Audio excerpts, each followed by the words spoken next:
Maryland was technically part of the Union during the Civil War, but its allegiance was dicey enough that President Abraham Lincoln stationed troops in Baltimore to make sure it stayed that way. The state song describes the Union occupation as the despot's heel upon thy shore. That said, bygones with the North are apparently really bygones. Maryland has now, in a way, asked permission to secede from the South, or at least from the southern region of the Council of State Governments. Maryland instead would like to join the eastern region of the Council of State Governments. No state has actually switched regions since Missouri went from being Midwest to Southern in 1994. Maryland now says it would like to make the switch because, according to its state officials, Maryland has more in common economically and socially with states like Pennsylvania and New York and New Jersey than it does with southern states like Virginia. Especially Virginia now, since the last election, it is fast becoming known as Jesse Helmsistan.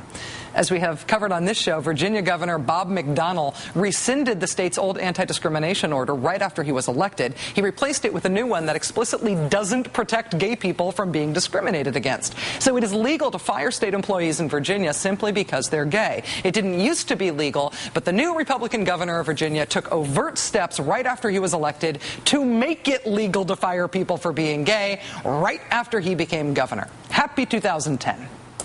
The hard-right anti-gay activism of Virginia's new governor is in part how a Maryland state senator is making his case to a defense contractor considering where to locate its new executive headquarters. The contractor is Northrop Grumman, and they've received a perfect score from the gay rights group, the Human Rights Campaign, for the last few years. One Maryland state senator has now written to the company suggesting that if the company wants to do right by its reputation for being respectful to its gay employees, the company might want to move its new headquarters not to Virginia, but instead to a nearby, less vociferously anti-gay state that rhymes with Schmaryland. Of course, Virginia Governor Bob McDonnell has not been alone on his anti-gay policy agenda. There has been a Robin to his Batman, a Chong to his Cheech, a Mr. Bigglesworth to his Dr. Evil. Attorney General Ken Cuccinelli, he's the one on the left, has been by Governor McDonnell's side for this dramatic turn of the Commonwealth's government against its gay citizens.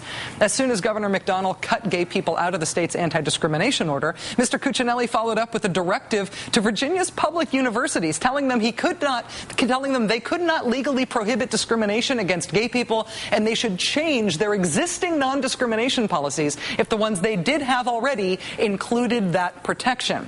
Mr. Cuccinelli is the Attorney General, right?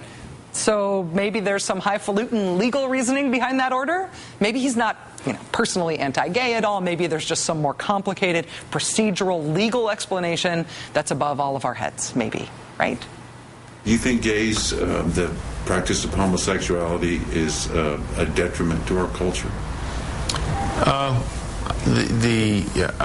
The acts are, you certainly want everybody in your society to be integrated into the society, so that's a focus that I'd like to take. Consider that focus very much taken. Here on national television. You're welcome.